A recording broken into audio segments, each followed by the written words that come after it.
মামনি, আমরা ভাবছি কেন প্রাথমিক বছরগুলিতে একটি শিশুর বিকাশের উপর এত জোর দেওয়া হয়? তারা কি স্বাভাবিকভাবে বড় হবে না? হ্যাঁ, এই প্রশ্ন মাথায় আসাই স্বাভাবিক। খুব ভালো করেছেন আজ এই প্রসঙ্গ তুলে।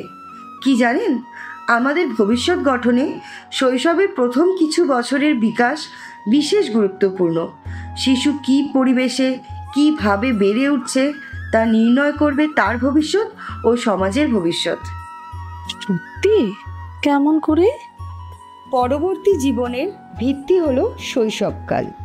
যে শিশু সঠিক পুষ্টি, যত্ন সহকারে লালন পালন এবং পর্যাপ্ত উদ্দীপক পরিবেশ পায়, তার শারীরিক, মানসিক এবং বুদ্ধির বিকাশ তত ভালো হয়। সেই শিশু বড় হয়ে একজন সুস্থ, শিক্ষিত, সফল এবং দায়িত্বশীল ব্যক্তি হয়ে ওঠে। সুতরাং বাচ্চা শুধু বেড়ে উঠলে হবে না, তার পরিপূর্ণ বিকাশও হওয়া চাই। হ্যাঁ, একদম। সংক্ষেপে বলা যায়, প্রারম্ভিক বিকাশ স্বাস্থ্য, পড়াশোনা, রোজগারের ক্ষমতা, অর্থনৈতিক সামর্থ্য, এমনকি মানসিক শক্তি ও ধৈর্যকে প্রভাবিত করে। সব শিশু যদি পূর্ণ বিকাশের সুযোগ পায়, তারাই ভবিষ্যৎকালে গড়ে তুলবে এক সমৃদ্ধশালী সমাজ।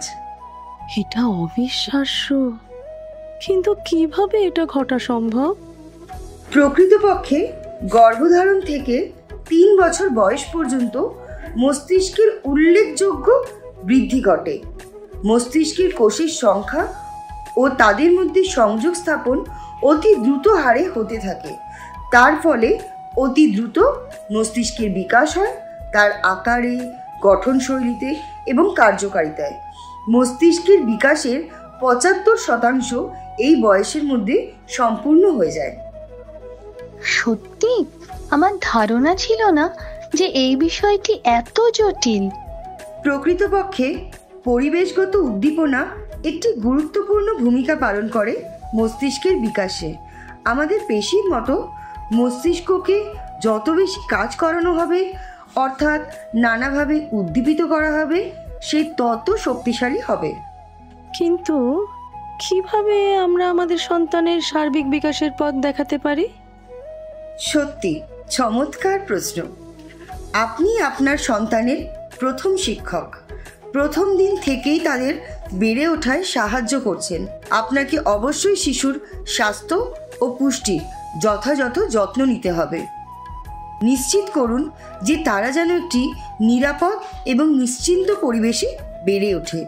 তাদের যে কোনো ধরনের অবহেলা ও দুর্ব্যবহার থেকে রক্ষা করুন।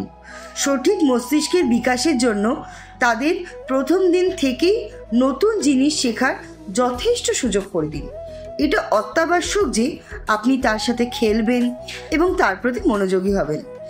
আপনার ভালোবাসা, মনোযোগ এবং দায়িত্বশীলতাই আপনার সন্তানের বিকাশের চাবিকাঠি। কিন্তু খেলানোর জন্য তো অনেক দামি খেলনা লাগবে, তাই না? না না ভাই, আপনাদের ইচ্ছে এবং মনোযোগটাই আসল। শিশু শেখার সুযোগ সর্বত্র ছড়িয়ে আছে, আমাদের সেদিকে মন দিতে হবে। শিশুর সঙ্গে খেলতে হবে, নতুন জিনিস চেনাতে হবে। দামি খেলনার প্রয়োজন নেই, ঘরের জিনিস দিয়েই তো কত মজার খেলনা বানানো যায়। আমাদের সন্তানের জীবন সুন্দরভাবে শুরু করবার জন্য যা যা করা দরকার আমরা তাই করব। এই তো চাই। মনে রাখবেন, শুধুমাত্র তাদের শারীরিক চাহিদা মেটানোর জন্য নয়, তাদের আবেগ, বুদ্ধি, ভাব বিনিময় ক্ষমতার দিকেও নজর রাখতে হবে। আপনাকে ধন্যবাদ দিদি, এমন একটি গুরুত্বপূর্ণ বিষয়ে আলোকপাত করার জন্য। না না, আমাকে ধন্যবাদ দেবার প্রয়োজন নেই। আমার খুব আনন্দ হচ্ছে। মনে রাখবেন, আপনাদের প্রতিটি আচরণ, প্রতিটি পারস্পরিক আদান প্রদান শিশুর বিকাশে সহায়ক হবে। যখন আপনারা মনোযোগী প্রতিপালন করতে থাকবেন, আপনিই পারেন আপনার শিশুর উজ্জ্বল ভবিষ্যৎ গড়ে তুলতে।